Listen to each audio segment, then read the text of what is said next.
Crypto options versus yield farming. You most likely heard about both of those, maybe you heard more about yield farming, and there's pros and cons for both of them. But how can you diversify your portfolio? No, my dear, you've got to diversify. Well, these two offer a great set of tools for you to do exactly that, diversify your portfolio. So which one is better? Well, this is what we're going to get in today's video. Let's jump right in.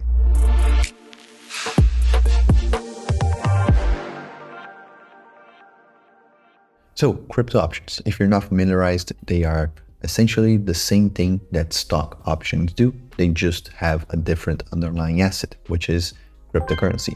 But if you are not aware, crypto options are a contract between two parties that allow them to buy or sell a specific underlying asset at a set price on a set date between these two parties. So it is pretty much a contract between a buyer and a seller. If you want to know a little bit more about options, we've made a very detailed beginner's guide for options, for crypto options, and you can find it right here in the top right corner. So regarding yield farming, what is yield farming? Well, if you are into DeFi, if you are in crypto for a long time, you've heard yield farming involves lending or staking your cryptocurrency to protocols, and these protocols generate fees from the interest itself or from trading these cryptocurrencies that you lend or you deposit into the protocol itself. So usually you provide liquidity, you deposit this currency or these multiple cryptocurrencies into a liquidity pool, and you get trading fees, you get swap fees, all these sorts of fees in the protocol itself. You collect part of them because you are providing the liquidity. Of course,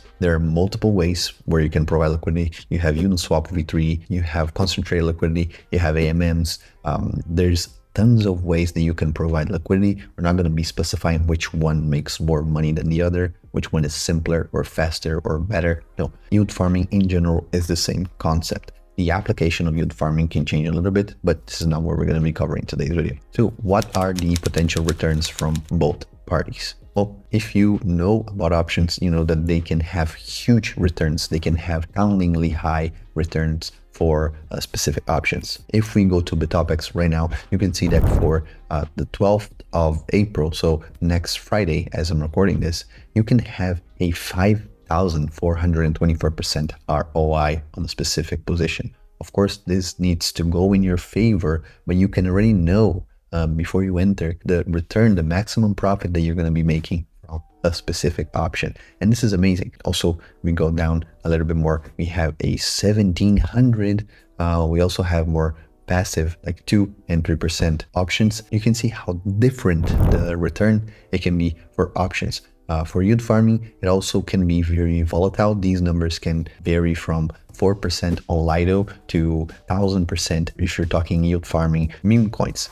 So 2 meme coins and you're farming liquidity between them. This can be pretty good if we're talking ROI specifically. Still talking about potential return, you can also use leverage on both sides. For options, they are derivatives. So they pretty much already come with embedded leverage for each position, for each contract that you have, because depending on how much the underlying asset moves, the options itself, they'll be moving way more than the underlying itself. For yield farming, you also have now leveraged protocols that offer to give you a way to open a leverage position on yield pools. So you can leverage, for example, UniV3.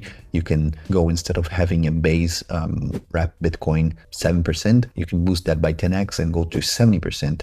Of course, that gives you risks of liquidation, but it is still yield farming. And this liquidation, we don't have it on the option side. Of course, you have maximum loss and you have maximum profit, but before you enter the position, you know how much you're going to lose and you know how much you're going to make, which for whatever leverage position that you have in DeFi, you don't know, because your liquidation price can go up and down. It can fluctuate, or it can be pegged to Bitcoin, or it can be pegged to Ethereum. So according to their movement, it can go up and down and maybe require for you to put more margin to protect the health of the operation itself. So how does volatility affect both parties? Well, for yield farming, volatility is good when it is higher. This also applies for options, but not in all cases. For options, if you're a seller, so if you're making more passive income plays from options, so you're selling spreads, you're selling options. When you are a writer, when you are a seller,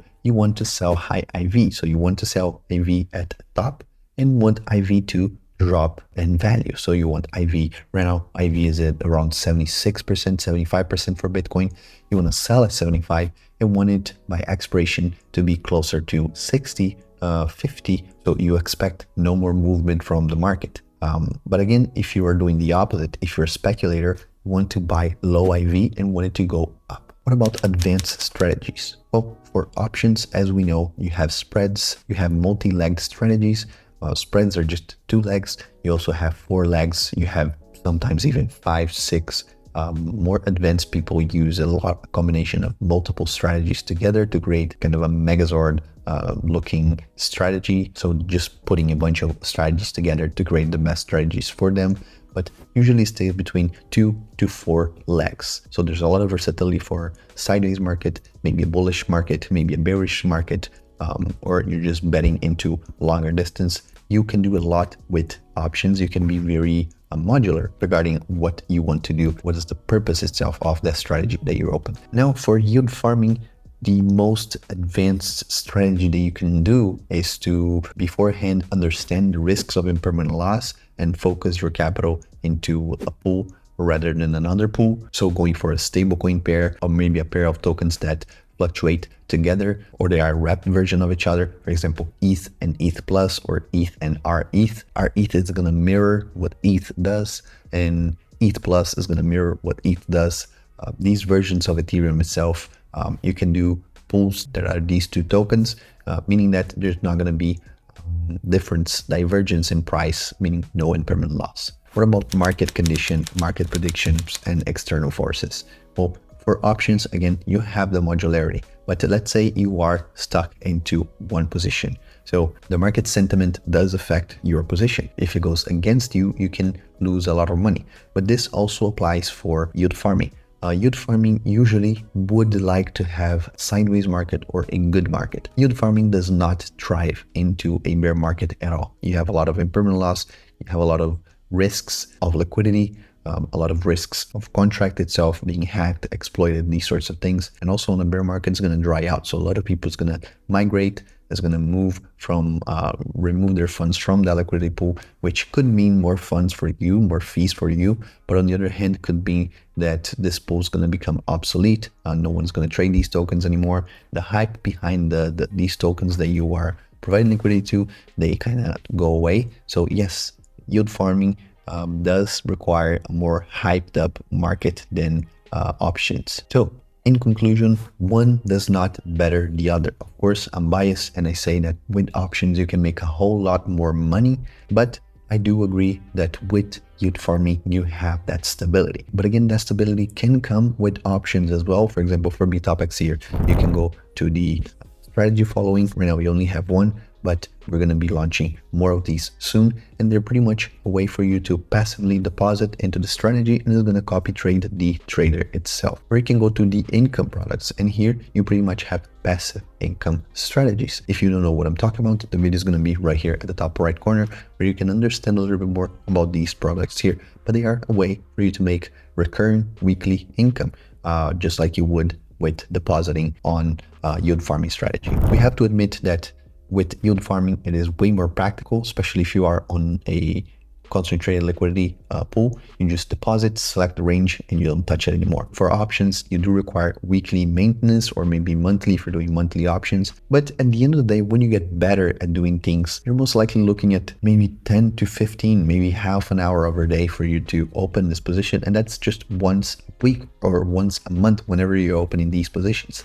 So not that much, but it makes sense and it is worth it for you to understand that this is the difference between these two products. At the end of the day, I'm not saying for you to choose one over the other, because if you're smart, you can diversify your portfolio and have yield farming, crypto options, maybe whatever other strategy. Let us know in the comments what other strategies you use to protect and also diversify your crypto portfolio. And maybe we can do a video like this explaining and comparing that to crypto options. So this video is not here to withdraw your money from Uniswap and depositing onto BTOPX. No, it's for you to understand that yield is not only present into yield farming, it's also present in crypto options. And what other way can you understand this if not trying the product? So go to bitopx.io. The link's going to be here in the description. It's the first link actually. So just check it out, try give it a go and understand that having this strategy right here as one of your strategies for your portfolio is going to pay out a lot in the future.